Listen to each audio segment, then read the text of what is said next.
So, welcome again to Football for Dummies. My name is David, and today we have a very special guest. Thank you, Valentina, for being with us.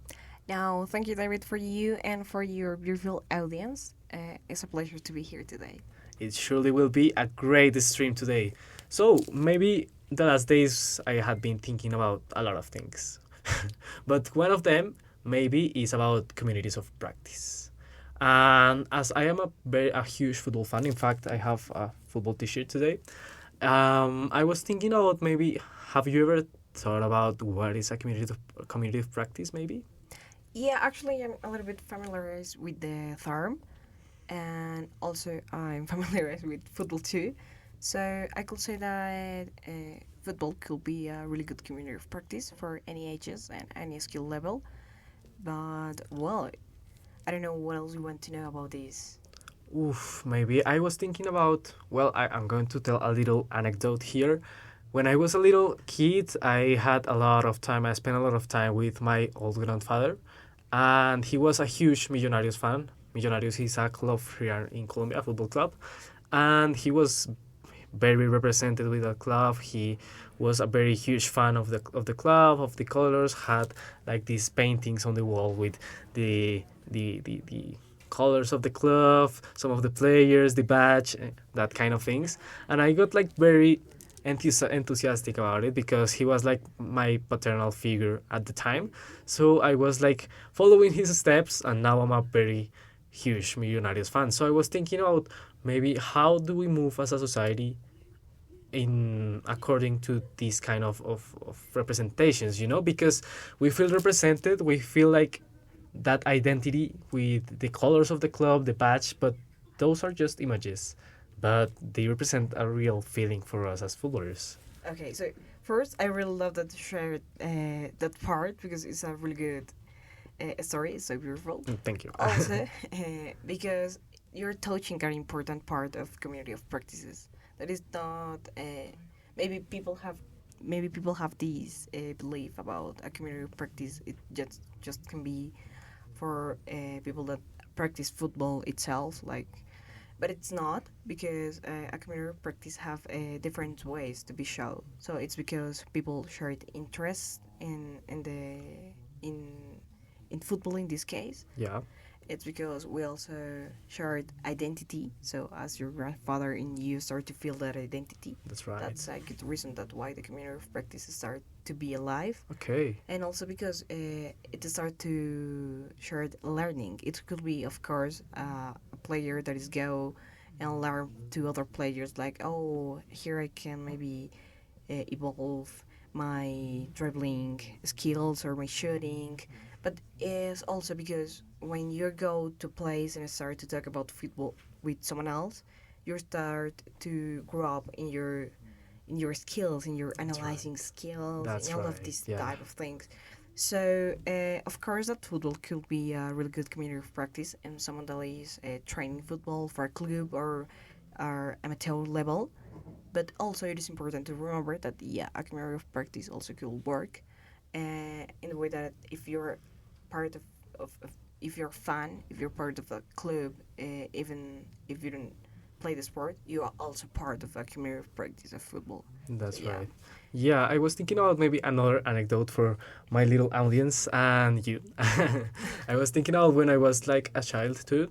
I played in some football clubs, like very small football clubs, like for developing my special talent. But as I was very close to become the best footballer in history, nah, I'm kidding.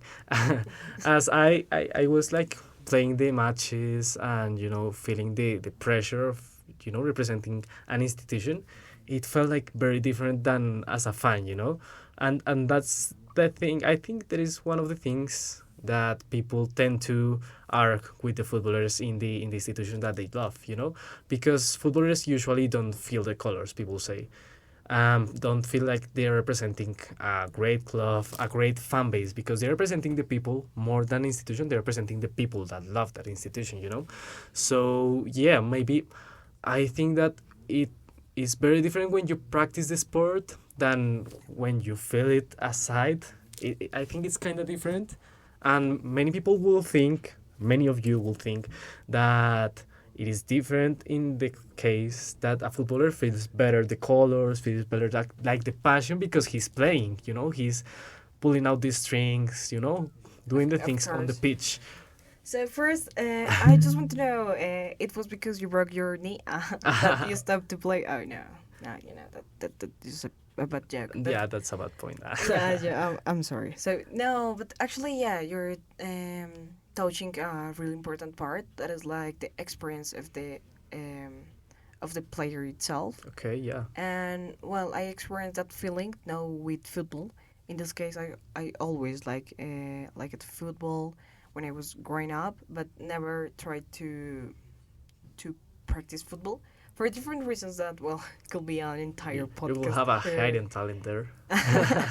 Maybe we don't know, but I experienced this feeling when I was making archery or basketball, That's and great. it's like the same thing that you said before that maybe you start to have this feeling that you should do things for the people that are supporting you, especially like your family.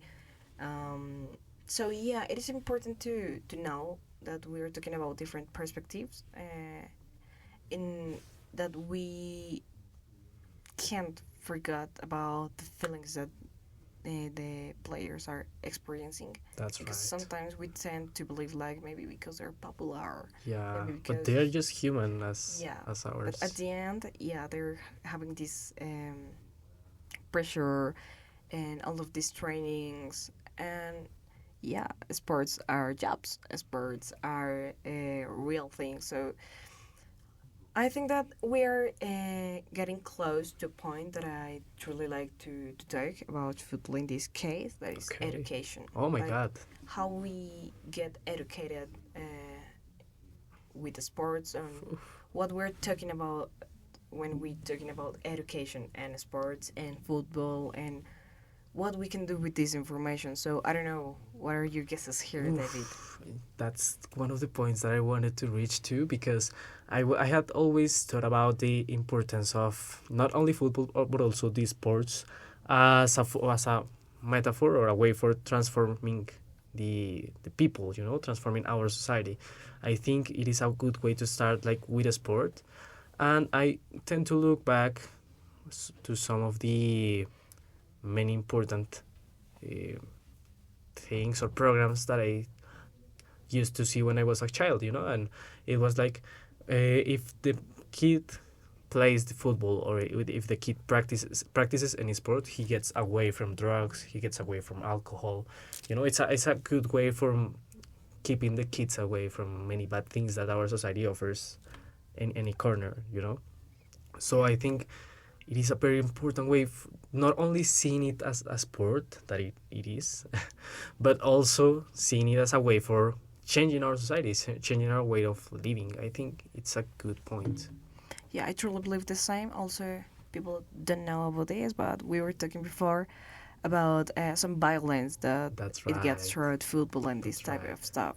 So the thing is that yeah, football and these type of things, the things that football have a really huge fan base. Right. So sometimes because of that, we can talk about violence, about football hooligans, about bad practices. That's right. But that's why it is important to show the kids, to show the youth that football could be like the other way to live life, right? Like as you said, like if a kid started to make a sport and he get involved and he get enthusiastic about it, he's going to say like, oh no, I actually prefer this. I actually prefer to see the good in people, the good in the sport, and it's also important to remember that nowadays a lot of entities and a lot of people are putting their efforts in order to the sports be like healthy, not just in the way of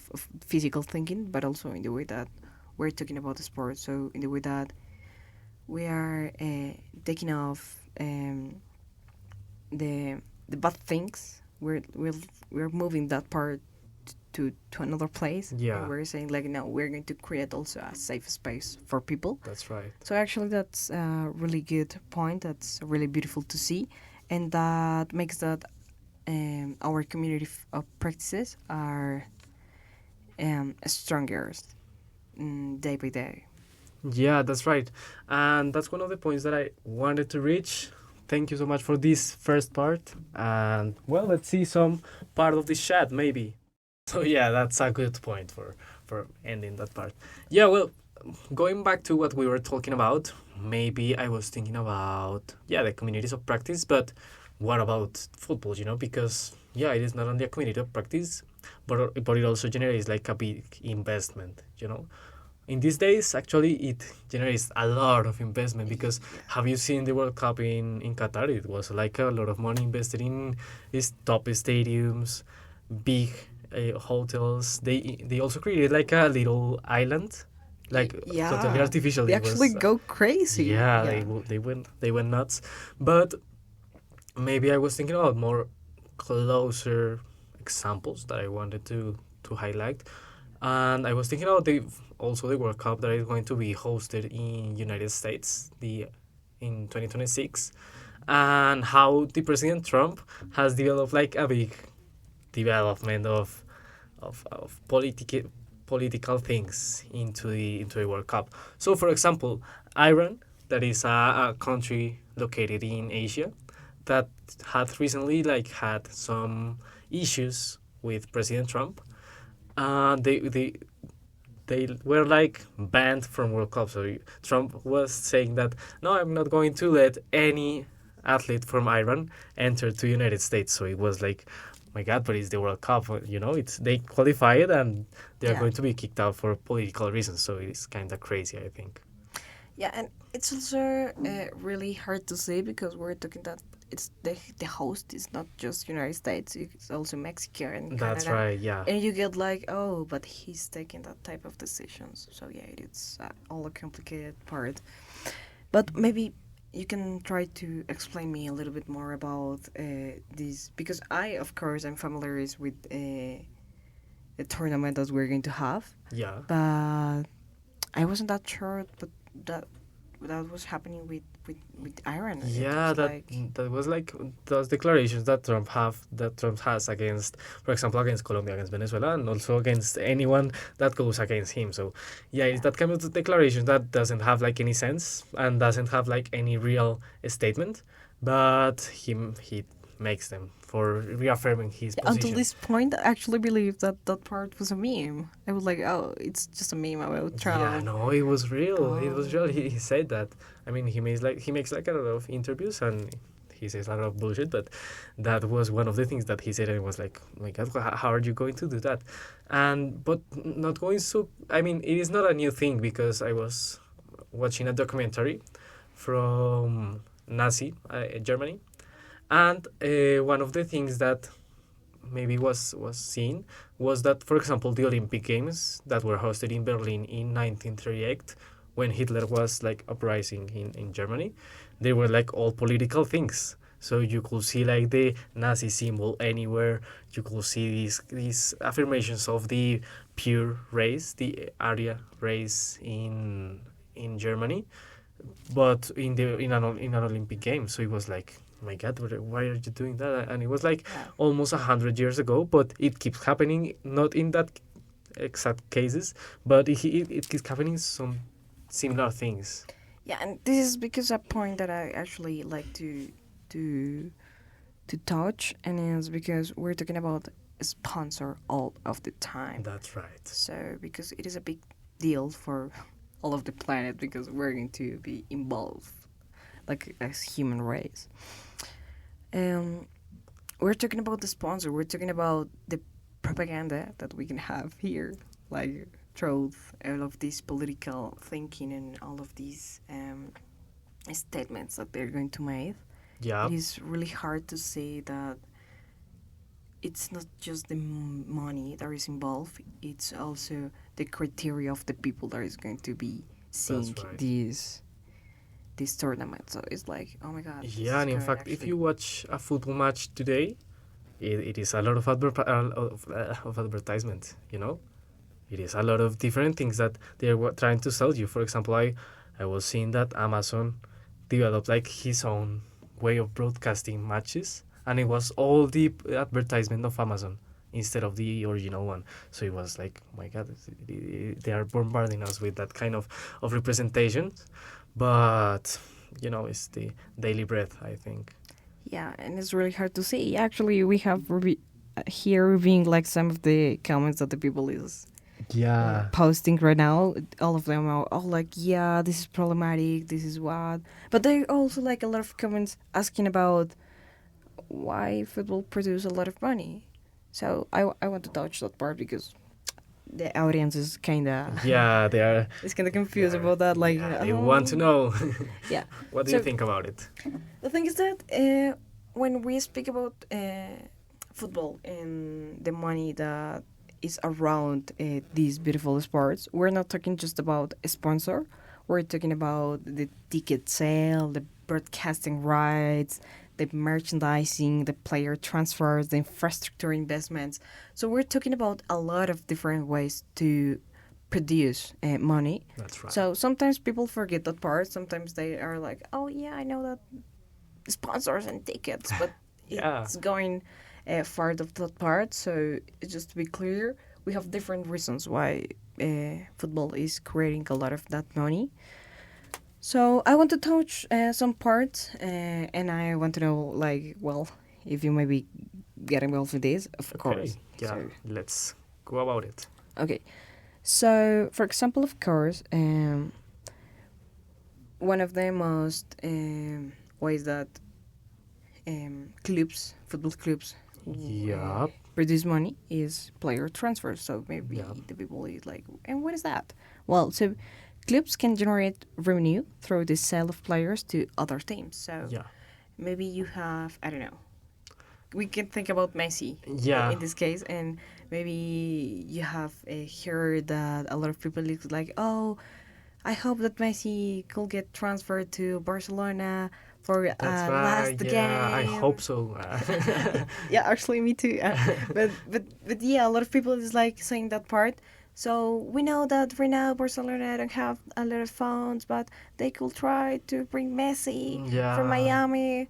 So one of the things that sometimes the clubs make in order to have like better sales and better economy is like if they have like stars, like important football players in their teams, they will have to sell. They will have to sell these players for Yeah. getting these other players. It's like the market.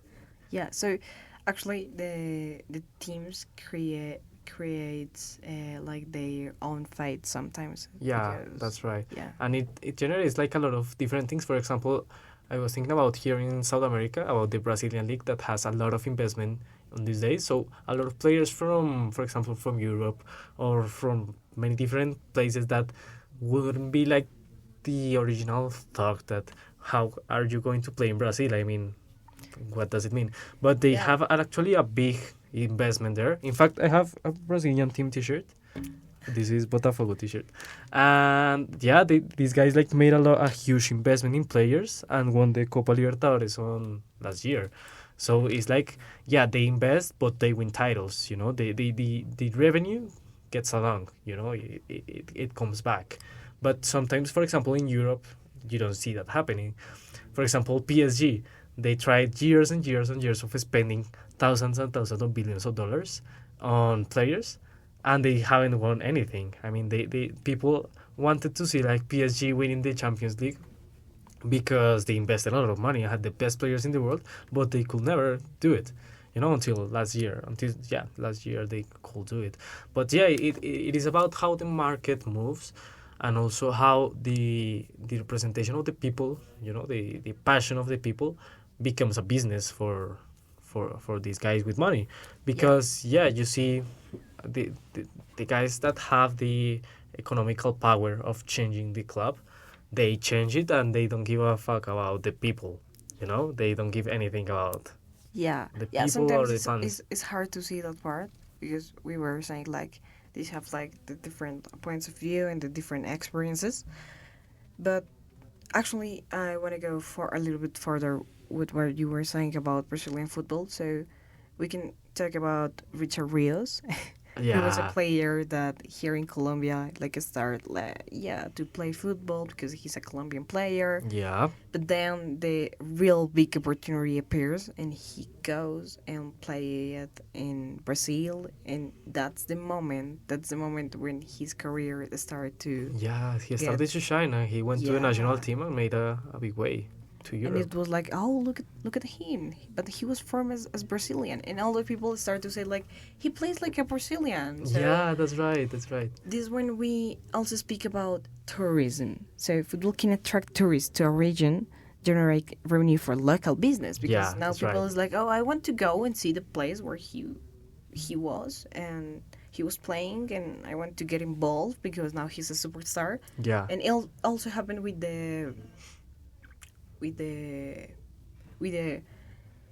with the small regions where they come from, Oh, yeah, yeah. The little because towns. yeah, the little towns, because people start also to try to go to that places and see like, oh, where all of this story Yeah, starts. this is where he comes from. Yeah. Yeah, that's a good way of thinking.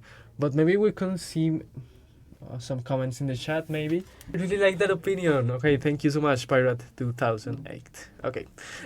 Yeah, they're really good. But Okay, I was thinking about maybe what we just thought about Richard Rios, and it was like a huge explosion, because he moved around big clubs in Brazil like Palmeiras and Flamengo, that are like the biggest clubs, the guys that have the money in Brazilian league, and he moved to another great team in Portugal.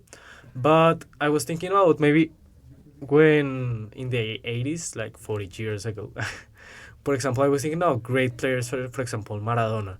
Those players that were great, for example, Pele too, moved around little clubs that had no that kind of money, but they just played because they loved the sport. And the transfer that between clubs that, for example, Maradona had wasn't like 20 millions of euros. So it was like something like little small for the quality of the player that he was. So yeah. it is like kind of cool how things go different. For example, Neymar, when he got transferred to PSG, Yeah. he costed like 222 million dollars. So it was like a huge amount. Yeah, and it wasn't the best Neymar. Yeah. Like we have a lot of different eras of Neymar, and he was like, I don't know about that. Yeah, it's actually really sad that he's going to injury anytime. So yeah, he's going very close to the retirement. But yeah, it's kind of sad that he was the best player in the world and he changed that for the money. Yeah, and I think that we can also see these life-changing stories with Luchito Diaz. That's right. Because That's right. That's right. if we think about Luchito Diaz, we can think about like first like the place where he started to play, the way that people didn't believe in him. Yeah, he was like, a real very poor guy and very Yeah. skinny. very skinny. That was Yeah, one he of was the like ways a that little- people started to say like, oh, he actually don't have the body for this. Yeah. Like, oh no, he's not good to get successful in life. People And, in the wow. chat are laughing at him, but that's the reality. Yeah, That's how the thing like- was. Yeah, they were like, oh, he's going to be a meme nowadays. Like he's Yeah. not. And I truly love to see like how he changed the team that he was playing, because yeah, some people maybe can think that he's like a traitor or something like that. Yeah. But the thing is that they weren't paying what he was making for the Yeah, club. what he deserved because he was doing everything for Liverpool, Yeah, actually. So, course. yeah. So I was like, no, I think that it's important that we support when one of our players start to have opportunities, because a lot of people start to say like, oh no, he's going to ruin his career That's right. because he's moving from another liga. So maybe a lot of people don't know about that, but there are different tournaments where, so yeah. So it was really good to see that he was like, oh no, I'm going to make this, I'm going to try this, because yeah, I love the sport, but he's like, no more, I can accept this no more, because he was Exactly. like, yeah, I can take And this for a actually while he's- and play, because I love play football. Yeah, I actually, love that- it's his job, actually. So he's working for them, Yeah. and he has to get paid what he deserves, actually. But yeah, it's kind of crazy how the market goes. I was thinking about the first thing that we talked about, maybe the political issues that got involved into football. And I was thinking about two examples, they both in Europe. And maybe the first one is about a little club that is located in Germany called São Pauli. And it's this club that has a real huge representation of fans that tend to fight for the human rights and for the humanity causes. For example, in the war with Palestine, I mean, in between Israel and Palestine, they sent a lot of support, economical support, some humanitarian support, and the kind of things that you don't usually see because it is not the business. The Yeah. business is not to help each other, but they do that and are the fans that do that, are the fans that volunteer for humanity causes and that kind of things. And I think that's actually pretty cool because it creates an identity and a like very good identity. Yeah, It's actually, if we think about Barcelona, Barcelona yeah. Football Club, The only thing um, that you talk about. yeah, we have here like yes. What can we say? Well, when we think about Barcelona, we can think about all of these activities that they have with not just UNICEF, but That's also they have their own organization where they have when they support different people.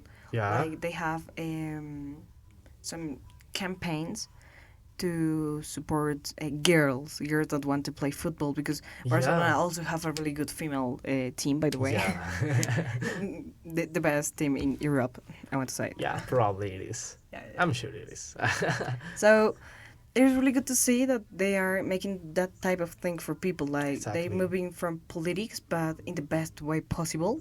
That they support campaigns for girls that want to play football, also for people with disabilities, because they go and you want to know the biggest star that you always were seeing on TV. So now this is your opportunity. That's right. That's very cool. That's So very nice. I truly love to see that Barcelona it's not just a team to go and play football and that's it. That they also have these organizations, that they have these bonds with UNICEF, that they right. have all of these things happening that just make me love more and more the team that I support. Yeah, that's right. And that, as I said before, that creates an identity, and that makes you feel represented by a good cause.